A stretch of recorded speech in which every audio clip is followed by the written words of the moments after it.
has got to become a part of politics, that we have to stand up and speak for our issues.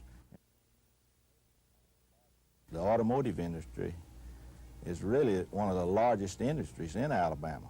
Alabama is second only to Michigan in unemployment because of this.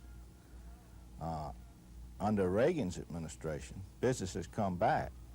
This high interest that we had under the Carter-Mondale, the taxes, all of the paperwork that we were forced to come up with, it just about has put the small businessman out of business. Fortunately, under the Reagan administration, we've made a significant comeback, particularly in the small business family.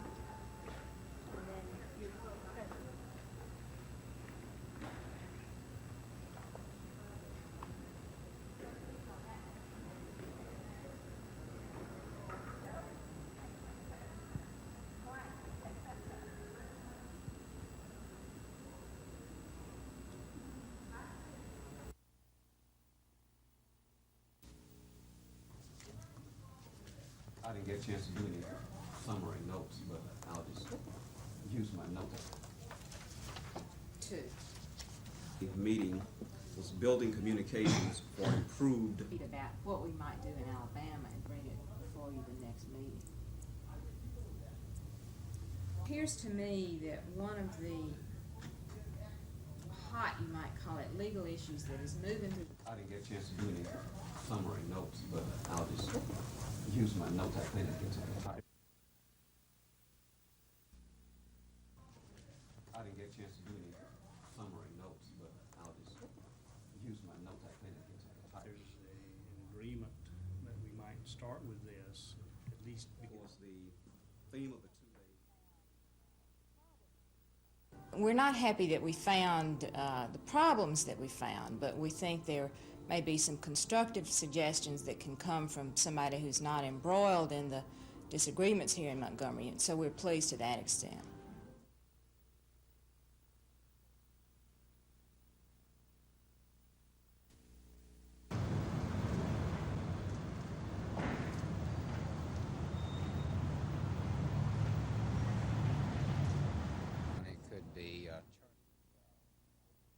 I know that the law now reads it's non-sexist, neuter gender. It applies to either spouse.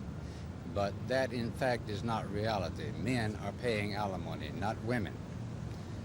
And the alimony should end after a specific time when the ex-spouse is capable of supporting themselves, okay? Under our current alimony laws, is it, so you're saying you'd just like to see a clear cutoff point and a clear percentage? Do solemnly pledge that I will uphold the principles and traditions to welcome this. Let's treat it like JC's and let's go on about our business. That you as members and that you as local members and haunted house workers and project chairmen, directors. I have long admired the many projects that the JCs have worked on. As a matter of fact, I worked in many of their projects as the wife of a JC in the past. So I just look forward to jumping in the many projects that they've got, being a part of it. I don't want to be a token. I want to help too, whatever I can do. Of the Montgomery JCs, the Alabama JCs.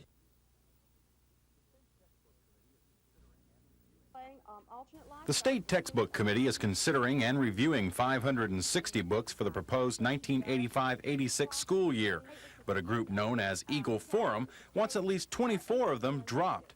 The parents group says primarily the home economics books are teaching children to hate religion, family life, and are pro-abortion. A lot of the problem is stemming from the fact that we're getting psychology and philosophy and religion into the textbooks now. This is where our problems are coming from. It presents too much detail concerning sexual relations going beyond what would seem necessary, especially in describing the Sex Act and birth control methods, and includes many references to abortion as the solution to the problems of premarital pregnancy and birth defects. The Eagle Forum parents say books are becoming too liberal, don't teach traditional values, and don't allow parents to educate their own children. Of the 560 textbooks being considered, Eagle Forum has given passing grades to about 300. Committee Chairman John Kirkpatrick says the panel will take the parents' comments into consideration, but anyone who looks hard enough can find something objectionable. I think I have confidence in this committee. They're going to look at these things and they're going to come out and do the best job that they possibly can with it. The Textbook Committee is expected to make its final recommendation to the State Board of Education in October. And once that has taken place, it will be up to the local school boards on which books are used to teach Alabama students. Dean Argo, WSFA TV News.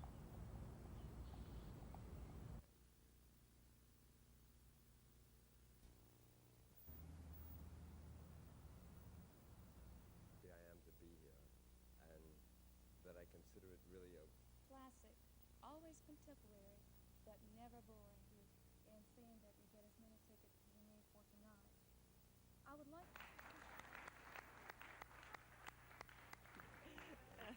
This is in honor of your participation in raising wide range of design from casual town and country to elegant and luxurious. To say that voting is slow today is definitely an understatement.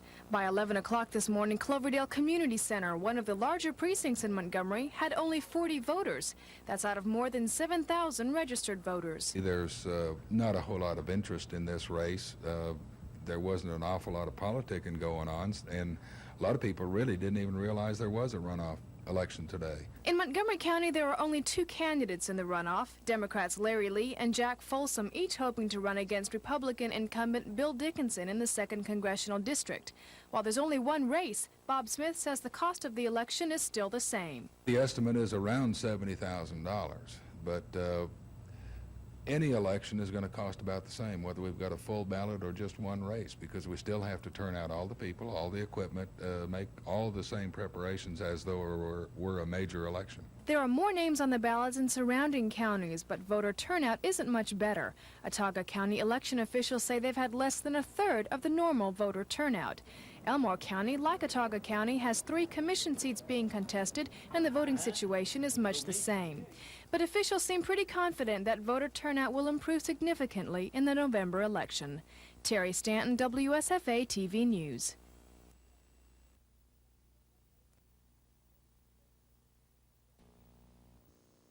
This is a day members of the Enterprise Freedom of Choice Committee have been working weeks for. We petitioned the city to place on the ballot November the 6th the option to either go wet or to keep the sale of alcoholic beverages illegal. The committee says a referendum will give citizens a choice. We believe that this issue, the legal sale of alcoholic beverages in our city, should be voted on by all the citizens and registered voters in Enterprise. It's the economic impact of alcohol sales that Pro-Wet Committee is stressing. Members say for all practical purposes, Enterprise is wet right now. Since Enterprise adjoins a county that does permit the legal sale of alcoholic beverages, the illusion of Enterprise as a dry town is simply that, an illusion. Jenkins says additional tax revenue will more than make up for any lost TVA money by going wet. Jenkins also says legalized sales could help prevent teenage drinking and driving in Enterprise. I think if we have it here in the city where our law enforcement people can control it and control the teenagers, I think we'll be better off. Now city officials must certify the names on the petition to call the election. Cal Calloway, WSFA TV News, Enterprise.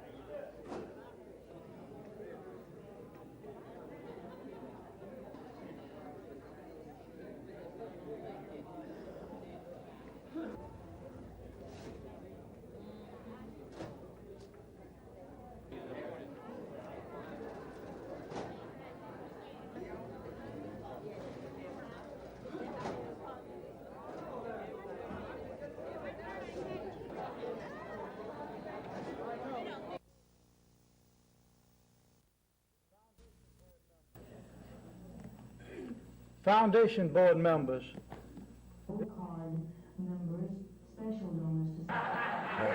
There wasn't no way that her long. To the entire foundation and to Ralph Franco. It's better for the nursing care. What happens is you have nurses who are specialized in chemotherapy, who are trained to deal with the social, environmental, familial, medical, nursing needs of the patients. And therefore you can provide a better environment, more effective health care.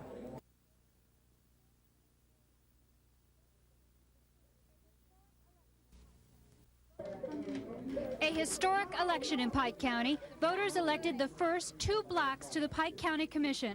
Moses Beatty beat Johnny May Warren. He got 63% of the vote in District 1. And in District 5, Jerry Henderson beat his white opponent, Frank Oscar Bryan, by capturing 57% of the vote. Well, this is not about Jerry Henderson. It is about people of Pike County who have been left out. Henderson sued the county commissioners this summer for diluting black voting strength. As a result of that lawsuit, the federal court found that the 4 commission districts were badly malapportioned. A redistricting plan added 2 new predominantly black districts, making it possible for Henderson and Beatty to get elected. And sure, there has been a systematic exclusion of a large section of this county. We got some roads really need fixing. I want to work on that, and recreation. Henderson says this election is just a beginning. The hard work is just starting. Susan Silvernail, WSFA TV News, Pike County.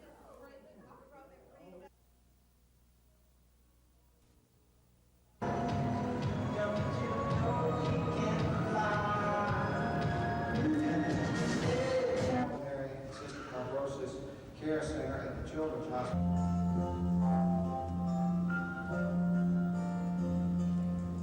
From the lakes of Minnesota to the hills of Tennessee.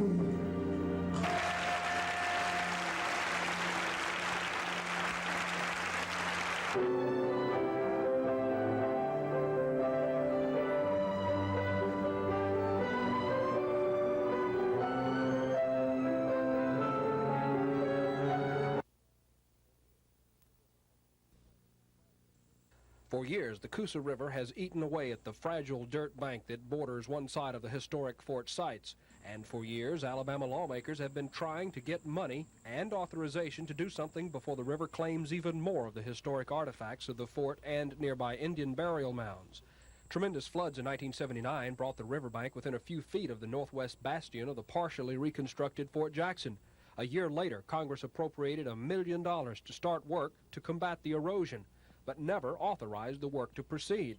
In the U.S. House today, the Alabama delegation succeeded in attaching the project authorization to the continuing resolution that will pay for most of the federal government operations starting in October. A similar authorization was ignored by the U.S. Senate earlier in the summer. Congressman Bill Nichols says the project authorization has a much better chance now that it's part of the federal government's main spending plan. Once the continuing resolution passes the full House, it'll be up to the Senate. The long-term erosion project could take years and perhaps as much as $30 million to complete. Dennis Latham, WSFA TV News.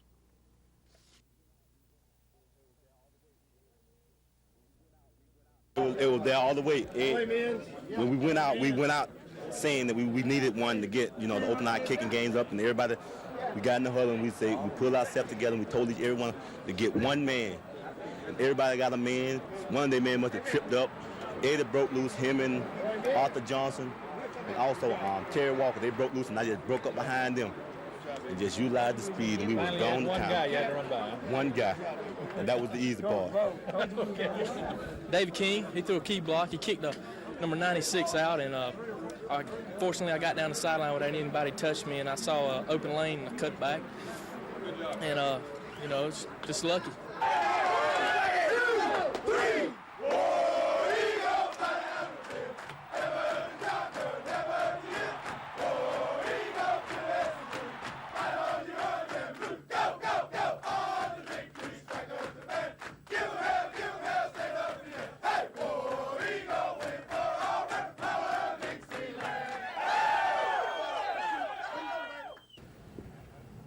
I feel very strong and very deeply that we got quality people. And I haven't felt any different. I just, you know, and going back to the Miami game, I take that responsibility. That was my fault. I thought we played our hearts out and fought your guts out against Texas. And I thought you came out here tonight and showed a lot of class. And, you know, this whole game we're out there playing tonight is, like tonight is what makes it so wonderful. Because you can look back and, you know, you just can't pick out any one superstar. A lot of folks contributed. Defensive lineman, defensive end, secondary, kicking game, offense, defense, all of it. And that's what makes it so wonderful. That's what makes it so great.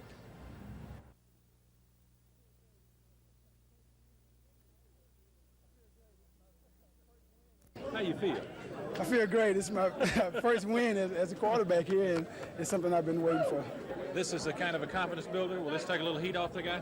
Yeah, I think it's a good start, but You didn't have a great second half, no, but you had a great first half. Yeah, and he's playing with confidence, and we're not all 11 of us, you know, going out there and playing consistently. It's a beginning. I don't think it'll beat Tennessee. I believe it'll win the SEC, but it's a beginning. You moved to halfback this time, and it's a position you were not unfamiliar with, though. And then you got to score. How did it feel? It felt, I was kind of surprised when I got open, you know. I thought the guy had me down, and I kept moving my feet, and I just came in open. Next thing I knew, I was running, you know, so I ended up like that. What did y'all talk about this week without Bo? Just working hard. You know, we had to go out there, you know, and do what we had to do without Bo, so we just went out there and did it. Hey, you stayed home tonight, too. Oh, yes, we had to, you know, because last week against Todd Dodge, you know, someone broke backside, you know. They saw that happen. I was figuring they're going to try the same play. Well, I tell you, we're coming a lot closer, and like we're playing together now, and we're knowing what, you know, each guy's going to do. Everybody getting to the ball, and, you know, that's what we're looking forward to. Is that right, Ben? Oh yeah, definitely. You know, it's nice to have a win under your belt at home, especially when, you know, we got the week we got ahead next week against Tennessee. Yeah, how about Tennessee? Oh, well, Tennessee's going to be a big powerhouse, and they're going to be just as good as they were last year. They got tied by Army. Oh, yeah. They're going to really be fired up, and they're going to come in here and give us some match. They got one of those strong-arm guys. Oh, yeah, definitely. Robinson, and he can throw it, you know, 60 You know, yards. when you got a quarterback that you have to, you know, to contain him, keep him from running outside, and plus keep him from dropping back and throwing the long bomb, you know, you get a little bit confusing. You just got a quarterback who just drop back, you know, it kind of makes your job a little bit easier. Here we go again, another good quarterback. Oh, yeah, definitely. Hold on, wait a minute. Back it up. Action. Director Richard Serafian is recreating a scene from Coach Bryant's last game, the 1982 Liberty Bowl.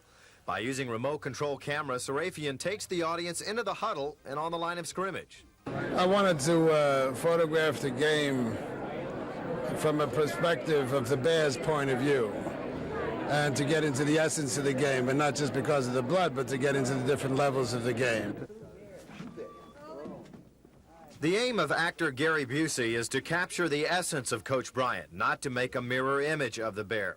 But after working on the project for more than a year, Busey feels he knows Coach Bryant as well as anyone. What was difficult about portraying him was me, getting me out of the way of me, letting go of me, letting the director take me, and letting the makeup man take me, and me going out there, you know, and hitting the marks and saying the words, and it's relatively easy that way. Asking the filmmakers to choose a favorite scene is like asking Alabama football fans to name their favorite player. I guess it's in the car when he's riding with Billy is my favorite, I guess, but there's so many.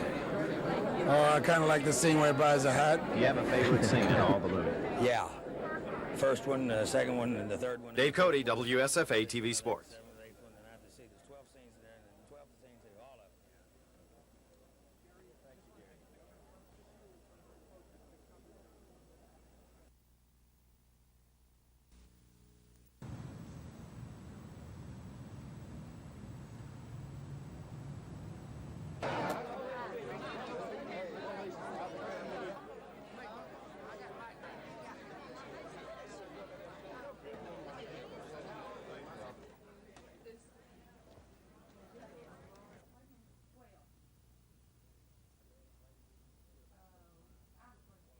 Daddy in later years used to kid about Coach Bryant not getting his clothes out of the cleaners on time. Evidently, Coach Bryant had little cleaners up in Tuscaloosa.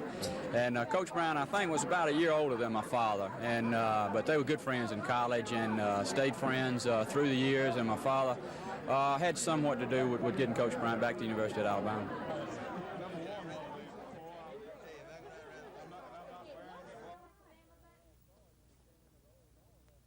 First time we all saw him when he came into the old dorm over Freedman Hall, and his shoulders were bigger than the door, and was asking for a few people, and they weren't there, so he kind of told them to get their bags packed and get out of there.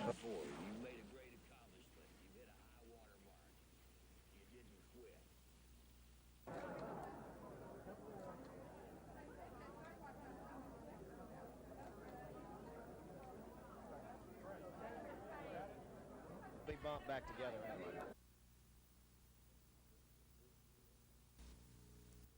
I think that this year is certainly different than last year in some respects, in the fact that we've already lost 2 ball games, and I still think maybe the toughest part of our schedule is in front of us, and we've got to take them one at a time and do our best to get our football team ready, and the players themselves get themselves ready to play each one of them like it's the last one and the biggest game on the schedule, in order for us to have a chance to have the kind of success that we had set out early in the year.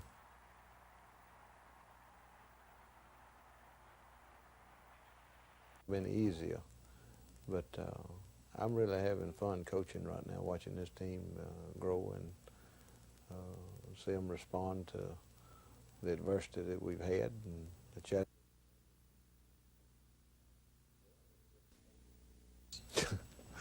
Well, it's just a family feud. We all kind of keep book on what the other one's doing in football and recruiting, and everybody wants to be on top, and there's not room up there for but one. You can bet that the Vols have worked extra this week on punt coverage. It was this punt return that ended any comeback hopes the Vols might have had in Knoxville last year.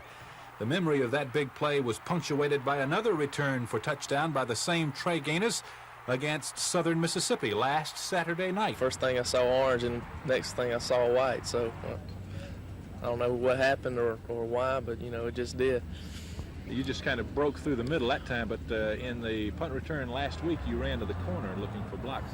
Yeah, we had a right return on and picked up some excellent blocks from Alvin Briggs and David King. It opened up all of a sudden. Would you like to get another one of those punt returns against Tennessee? It'd be nice, any way I can help the team out.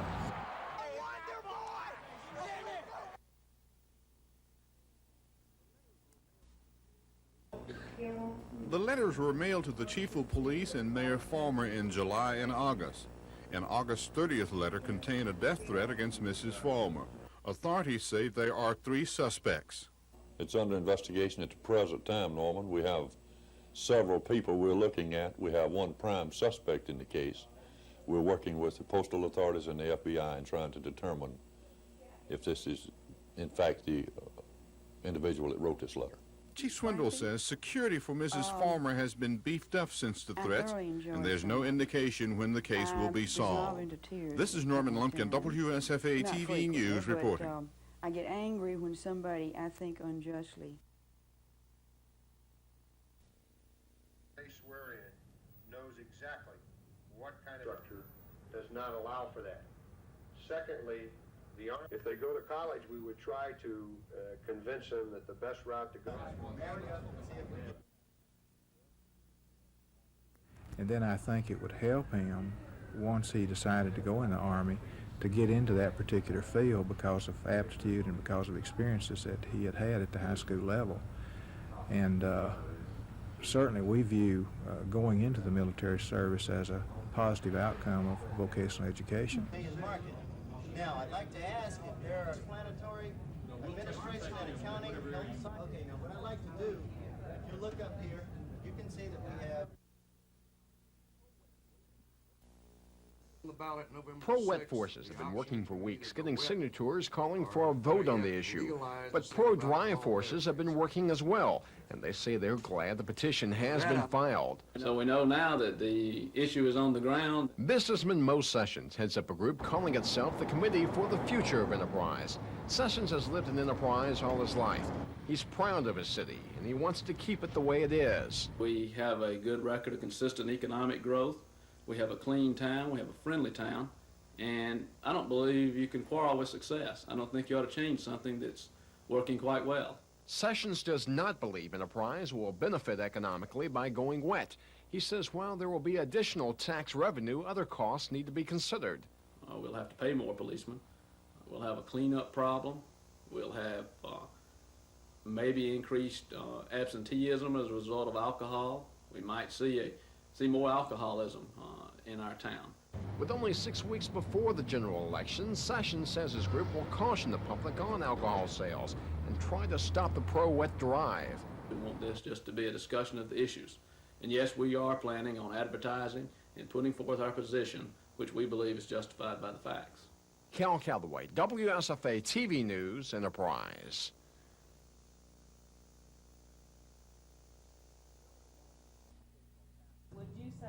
Governor Wallace's educational task force is seeking ways of improving Alabama's instructional program. And according to the state superintendent, the first priority must be to pay teachers better. It's our desire, of course, from all these plans to come up with a better way to better pay our teachers. And some of us believe that that's possible. And we're determined to try to find that way. And we think only by looking at people who've gone through it, that can we cut through and save a lot of time and money in Alabama. One of the task force's subcommittees met today to find a solution to the state's funding problem.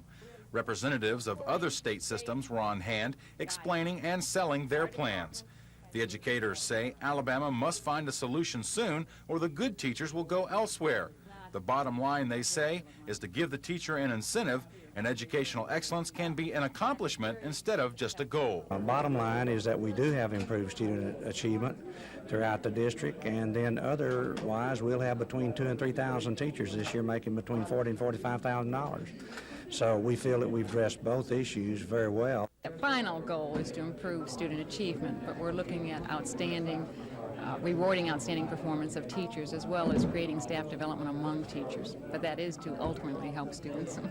The committee plans to meet several more times in the coming months, but the governor has ordered the task force to come up with a plan by the next regular session of the legislature. Dean Argo, WSFA TV News.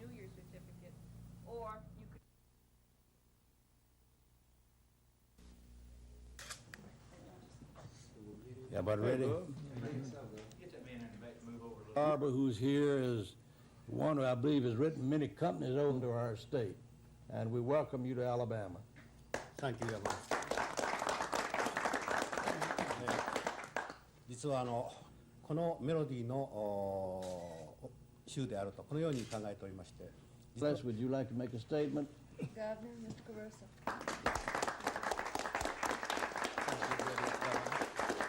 Mr. Caruso, thank you very much, because that's a welcome announcement here in Montgomery and the state of Alabama. And we do appreciate Montgomery, and we certainly hope that it will give us the opportunity to... Thank you very much for choosing Montgomery. So I do appreciate it from the bottom of my heart. Thank you. Thank you very much. And Randy George, you're the host city, and I'm the host governor of the southeast Alabama. Thank you very much, sir. So I'm very proud to have you here. Got all the pictures now, fellas. I don't think Charlie's got his yet. Mr. Ryan? Yeah. Oh. Did you get the other information? Yes, sir. Late memory check. How did you get the attention of the governor? He was fairly young.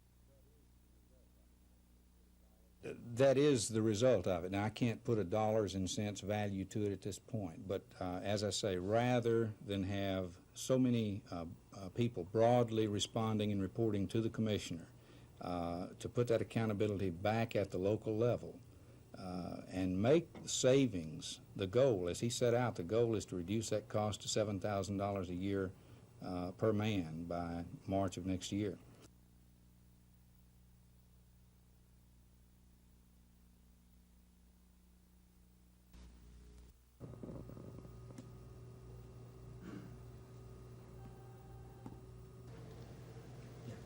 Yes, sir. Leave memory chapter. How did he get the attention of the governor? He's fairly young, isn't he?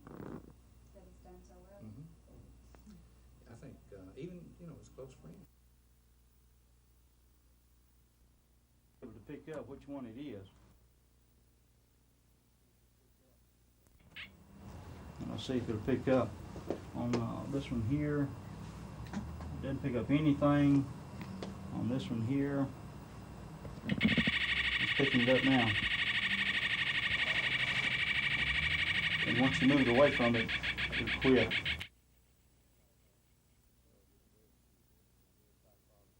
Because it registers byproducts of combustion.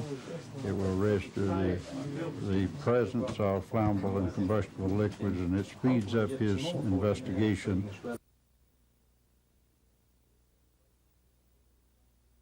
Use everything available we can to assist y'all's department in there already. It's too close to that It was dirty board. gasoline soaked board. That's pretty good.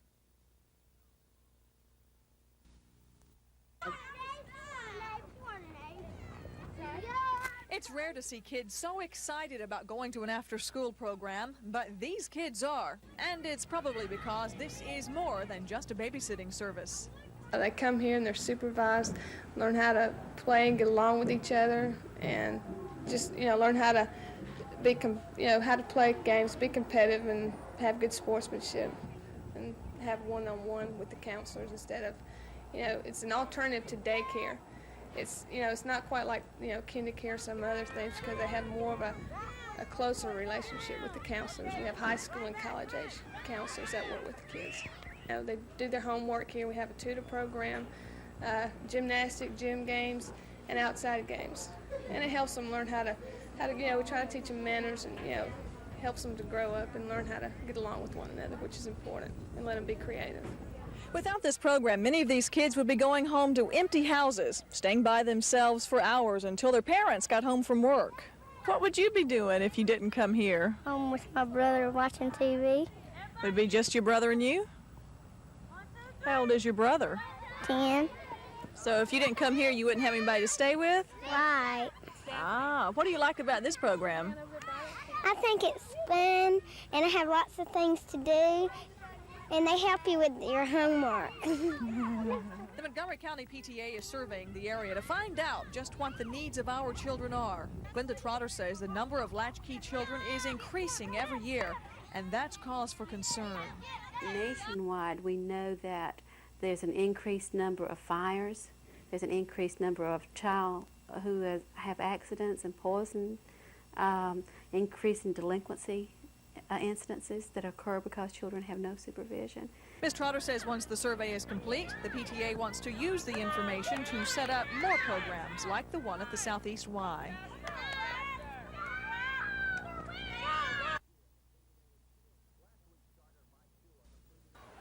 Last week's starter Mike Shula completed only 2 of 9 passes and was benched 12 minutes into the game. Freshman Vince Sutton performed admirably in relief, but whether he'll get his first collegiate start, apparently only Coach Perkins knows for sure. And right now, he isn't saying. The way I'm going to go into the game is just the way I've been preparing myself in the past few weeks, and that's the way Vince should prepare himself, as you're going to play, and just get ready. That's a big part of the game, your mental preparation, and you can't let all this other stuff affect it. Much of the quarterback talk around Tuscaloosa this week has been about Vanderbilt's Kurt Page, one of only 3 experienced quarterbacks in the conference. Page has guided the Commodores to their best start since 1956, while averaging 260 yards passing a game. Anytime you go against a passer like Kurt Page, he's going to get some yardage. And, like I told somebody when we played Flutie, you're not going to necessarily stop a person like that. You're going to just got to try to slow him down a little bit. If history means anything, Alabama should win Saturday. The Tide has won the last 14 meetings between the two schools, and Vanderbilt has never beaten Alabama here at Bryant-Denny Stadium, where Alabama has recorded 26 straight homecoming victories. You want to win every game, but since this is homecoming, it puts a little bit extra pressure on us, try to win this one special. In Tuscaloosa, Dave Cody, WSFA TV Sports.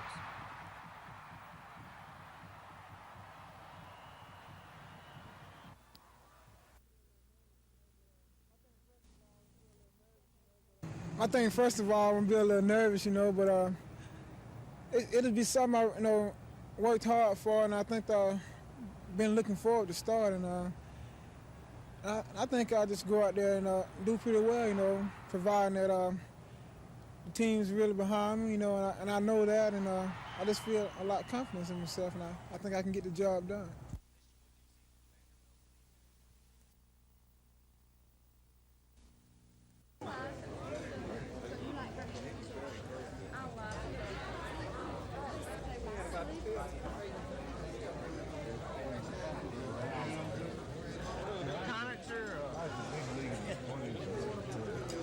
It's nice, Dave.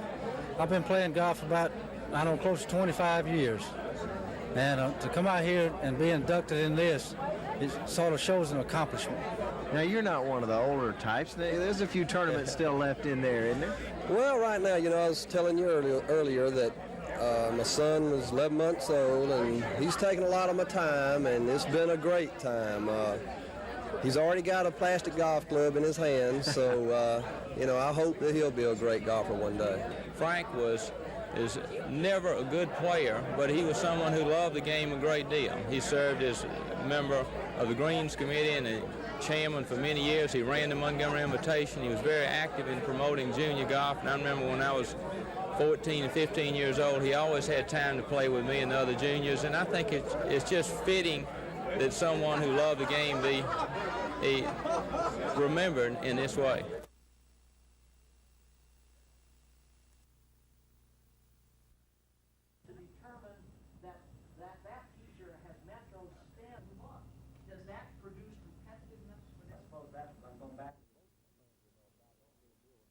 Most of the plans we know about don't really deal with merit. They deal with additional responsibilities, assisting weaker teachers become better teachers, and those are the kind of rewards that most of these plans deal with. The plan I would hope to come out with would be utilizing these skills of good teachers to help the first-year teachers to see some use of merit, see some use of test scores through the evaluation, which can be done now. No matter what anybody tells you, it can be done.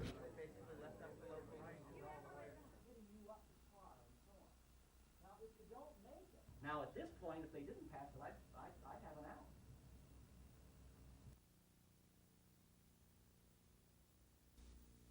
Wondered what sweet old ladies in tennis shoes did. Now I know.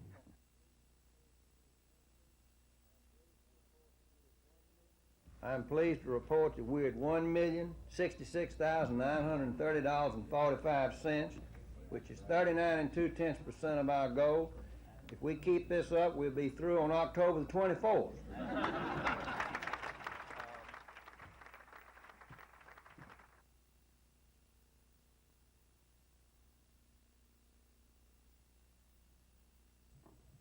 We're at a point in our segment of time.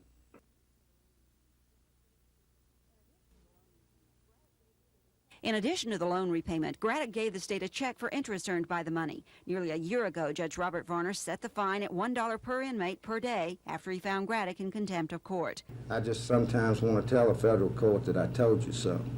Graddick says the reversal is important from many standpoints. He says it blocked a mass release of inmates from state prisons and has obvious financial benefits as well. The prison system will be able to use this for prison improvements. They will not lose their conditional appropriation in this fiscal year because the money will go back to them. Graddick also says the decision makes a strong states' rights statement because he says it paves the way for Judge Varner to hold a hearing on the modification of the current federal guidelines. If that modification hearing is held, the Attorney General says the state has plenty of evidence to get the changes it's after. He says the prison system has undergone major improvements and says Alabama leads the nation in the number of work-release inmates. If the 60-square-foot rule is modified to something reasonable and something the state of Alabama as a practical matter can comply with, we have no further problems within our system. The Attorney General says he expects the state to petition for modification of the previous court orders in the very near future. And Graddick says he's hopeful the issue can be resolved in the next few months. Lynn Sampson, WSFA TV News.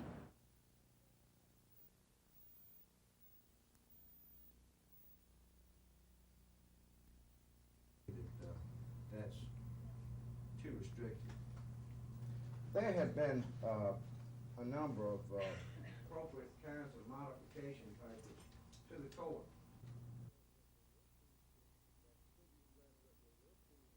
That the 60 square foot rule is too restrictive, even though it was entered into in a prior order by previous administration, and it should be changed.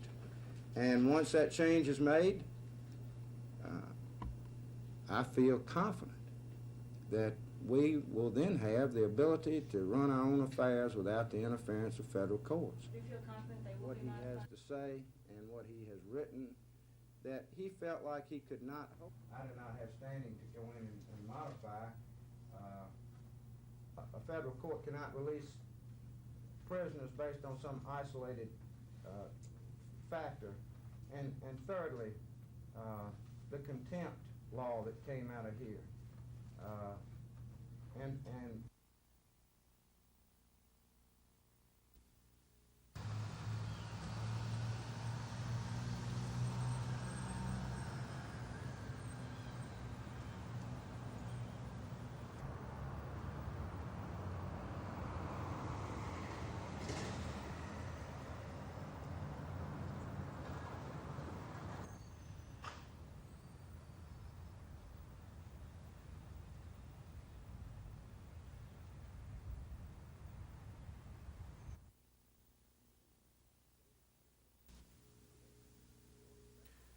Two agencies, the Board of Medical Examiners and the Medical Licensure Board, have been looking into complaints that patients at this clinic were treated by Dr. Sandy Mitchell for a variety of diseases and medical conditions, including cancer.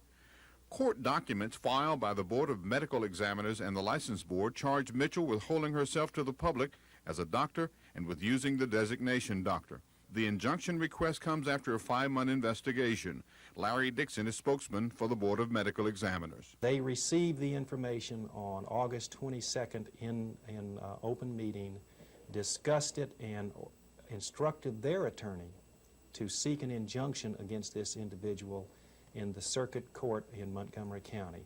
They were seeking an injunction to enjoin her from the illegal practice of medicine, which is defined in the Code of Alabama and the Medical Practice Act. It is generally for performing functions that are determined to be in the purview of the practice of a medical doctor, which this individual is not. Officials involved in this investigation say they don't expect the situation to be resolved until a full court hearing is held in the case. This is Norman Lumpkin, WSFA TV News reporting.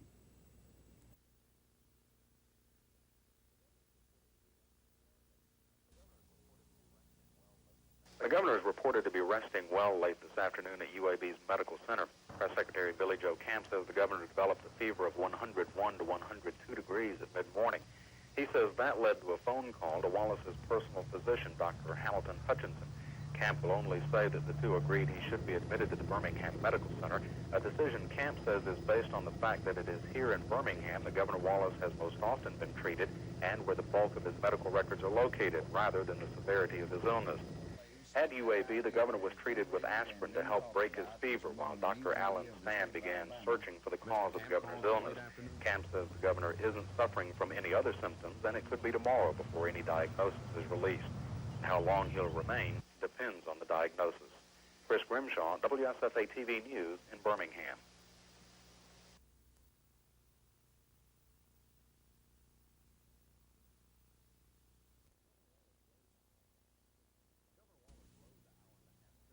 Governor Wallace rode the hour-and-a-half trip from Montgomery to Birmingham in his private car, accompanied by his wife, Lisa. The governor made the trip after developing a fever of around 102 degrees at mid-morning. Aspirin, Bufferin, or whatever that was given to him there to treat the fever symptoms had its effect and broke the fever somewhat, and that's made him feel more comfortably. The decision to admit Governor Wallace to UAB raised some concern about the governor's health, but Press Secretary Billy Joe Camp says the decision is based on familiarity, not severity. This is not a new hospital for Governor Wallace, and this hospital 100 miles away has been as much the hospital that has administered most of his treatment in hospitalized situations since he was injured in 1972. The great majority of his records are here at UAB.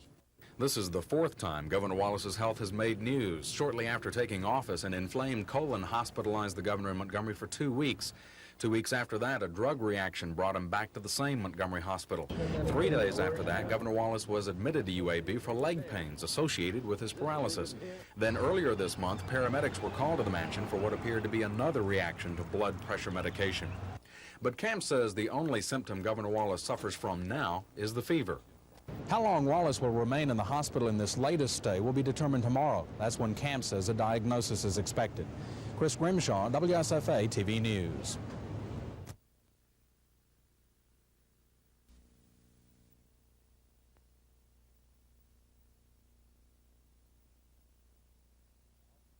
Piece of property. Oftentimes, in fact, most of the times in these transactions, the property. Will they get their money back? That nobody knows until October the 24th.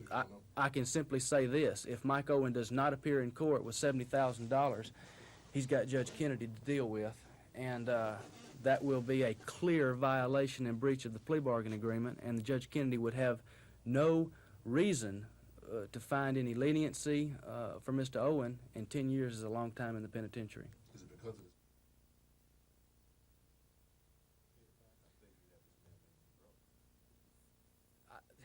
As to whether or not he's broke, I can't answer the question. I can.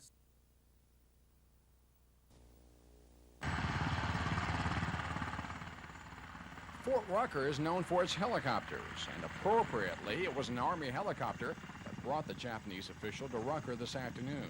Yuko Kurihara's official title is Minister of State for Defense and Director General of the Japanese Defense Agency. That makes him the Japanese equivalent of our Secretary of Defense. Army officials say the minister has come here for an orientation on the Army Aviation Center. Rucker's commander says he's happy to show off the home of the Army's new aviation branch. And we're delighted to have this opportunity to show you and your party some of what we do. The Japanese official calls the trip a learning experience. We have heard much about the U.S. Army aviation and its excellence. To personally be able to witness that excellence and feel the active spirit is to our benefit, and we shall bring that benefit back to our country. Minister Kurihara and Japanese reporters traveling with him have a full day planned at Rucker tomorrow before leaving the Wiregrass. Cal Calloway, WSFA TV News, Fort Rucker.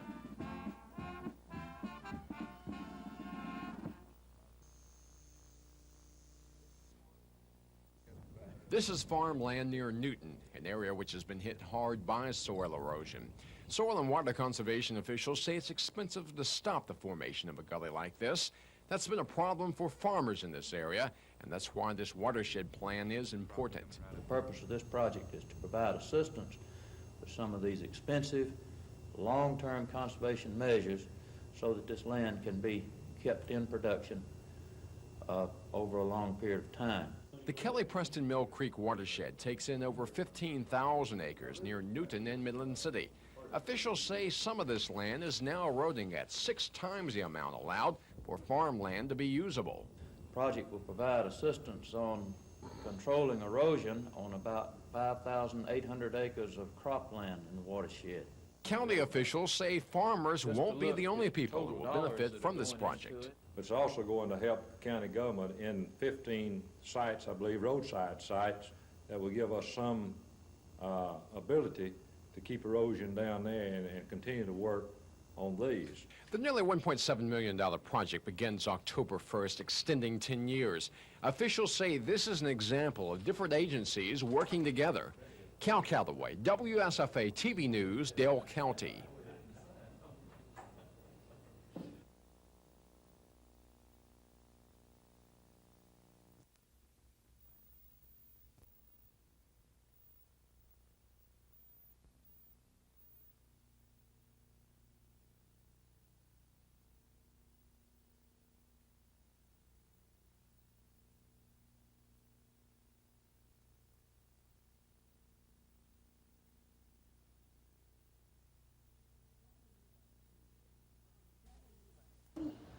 Shannon Eubanks used to act on a TV soap opera. Now she's with the Alabama Shakespeare Festival. But today she took up the role of a teacher, working with students in an acting class at Carver High School. Find a whole pattern of behavior physically for this woman. This was just one of several seminars around the city being sponsored by the actors and the Montgomery Junior League. Seminars that give these students the benefit of first-hand professional instruction. But at the same time, the actors say it helps them learn a few things about themselves. I find out what I'm doing, problems I have, blocks and barriers that I have when I'm working from watching other people, because it's community, and I can often watch someone from the objective viewpoint, standing outside watching them, and solve something that when I'm doing it, I don't know how to deal with. The students get advice on how to stand, how to talk, how to make a character come to life. They also get, in many cases, some words of wisdom on just how difficult an acting life can be. That really is going to come down to how badly they want it and how much they're willing to pay in terms of the emotional cost. Still, the students are enthusiastic and say they're getting something here they can't get anywhere else. Yes, they seem to approach it with a more realistic point of view, and they take it seriously than a person that might just do it for fun. It's often said there are always two parts to show business, the show and the business. Today, these students got a good taste of both. Tom Foreman, WSFA TV News.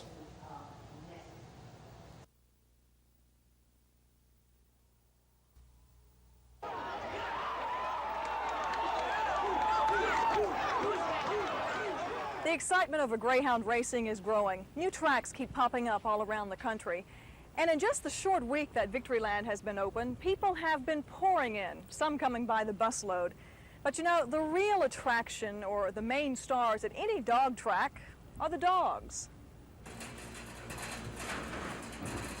But these aren't just any dogs. They're greyhounds, sleek, purebred racers, and they're worth thousands of dollars. We could sell some a little cheaper than others, and we had a couple of them that he's old now, but he's been in almost an All-American, won a couple stake races and stuff, and he's worth a lot of money right now as a stud dog and stuff. Can you give me a price? They've turned down $20,000 for him already. What about the ballpark average for most of them, though? Oh, probably $3,500. The dogs eat a special diet, pure beef mixed with chicken livers, carrots, celery, onion, and rice with liquid vitamins added in. On race days, they just get a meatball-sized portion covered in syrup. Victoryland has 800 dogs. 96 of them perform each night, and about half of them will complete their competitive careers here, racing about 250 to 300 times. It's important to take good care of these dogs because they work hard, running 3/8 of a mile at 40 miles an hour. And once their racing days are over, most of these dogs will be used for breeding, or they'll become someone's pet. Because basically, they are just yard dogs, very playful, but with a lot of get up and go.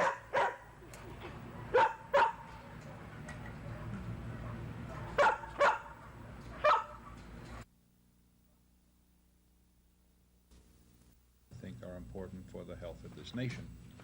I think he's put his finger very firmly on what he's not going to vote with liberal expediency about issues. He's going to vote from his heart. I know where his heart is, and I'm very happy to be able to support him.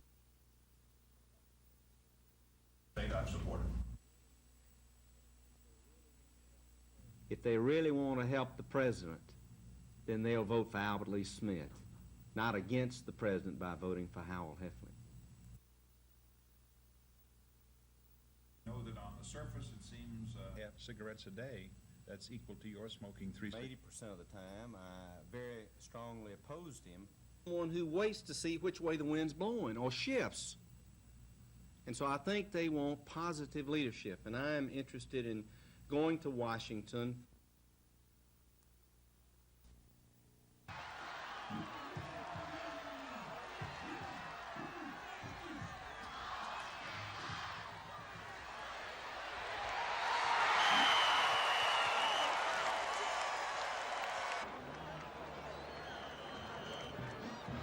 What I thought was going to be difficult to me seems to be no problem. You know, everything seems to happen just like the coach says. So I think we just, pay attention in practice and give it 100% every play in to and really study and listen to what the coach tell you, everything just come like he tells you.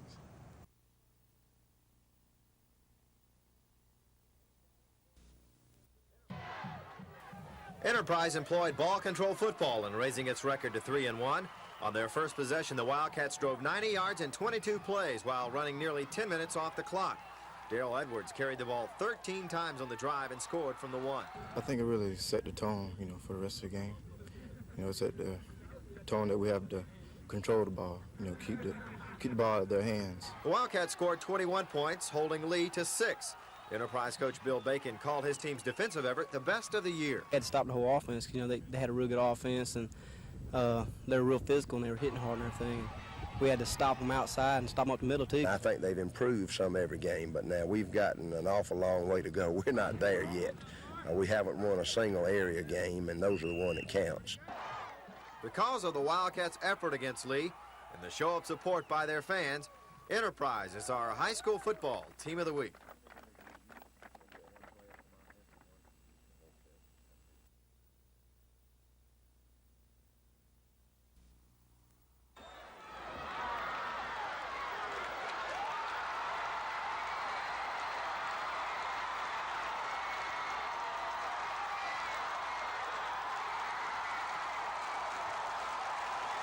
They're probably one of the better 1 and 2 teams in Division II this year, and I think they are. They're leading the conference in rushing and doing an excellent job there.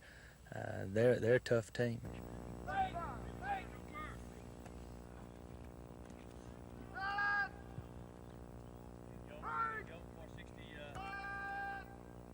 I thought maybe I had to have a chance, down the line more. I didn't really expect it this soon.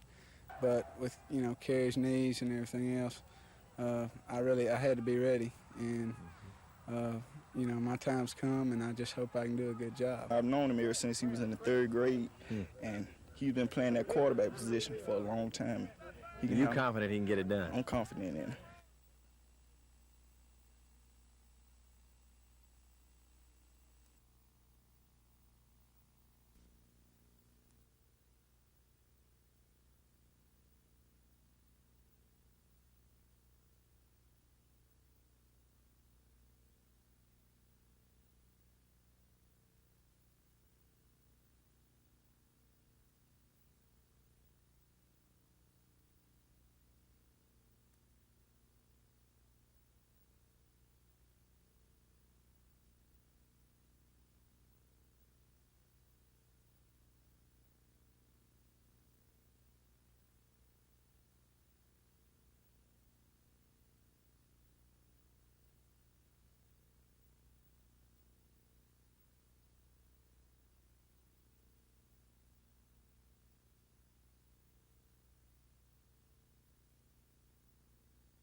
This season, sophomore Ben McCurdy has broken the Tigers' starting lineup at linebacker. But when Ben McCurdy's not out on the football field picking up opposing offenses, there's something else he enjoys picking, his banjo.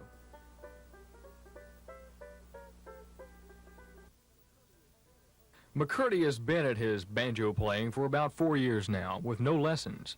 The Ider, Alabama native has picked it all up by watching and listening. Just about everybody where I'm from either plays banjo, or guitar, mandolin, or something, and I decided one day, well, I'd like to play the banjo, you know.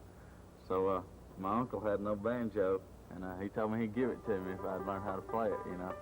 So I got it, and I just started listening to tapes and going to fiddlers conventions, and you can just by sitting and watching people do it, you know, I picked up on a lot of things.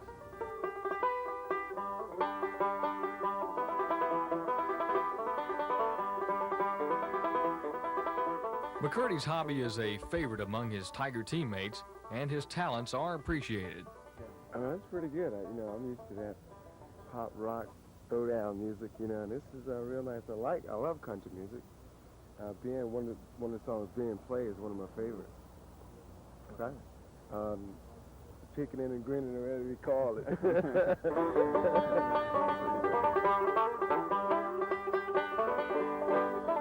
Ben McCurdy, number 52 on the field, a banjo player at heart.